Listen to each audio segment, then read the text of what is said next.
Hello everyone! Welcome to my YouTube channel. Sir Jerome nga pala. Kung di ka pa nakalike and subscribe, mag-like and subscribe ko na sa YouTube channel natin para lagi kang update sa mga ipapalabas kong video and link at malaking bagay na yun para sa aming mga content creator. Let's move forward tayo. So anyway guys, sa NBA 2K20 to 2K27 Android nga pala tayo muna. So sobrang solid ng performance, ganda ng mga player at smooth din ng mga mga player nila dito. So, nagpapasalamat ako sa mga nag-share at nagbahagi ng mga link nito, okay? So, shout out sa ating mga solid na modern, okay? So, eto, hindi naman hiningi sa modern to. May kapalitan din ako dito, okay? Hinabil niya to, tapos ipinalit niya sa NBA 2K14, okay?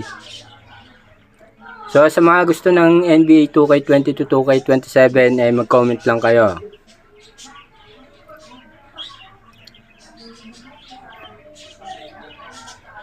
Nakakamiss talaga yung dito ka nag-umpisa sa NBA 2K20.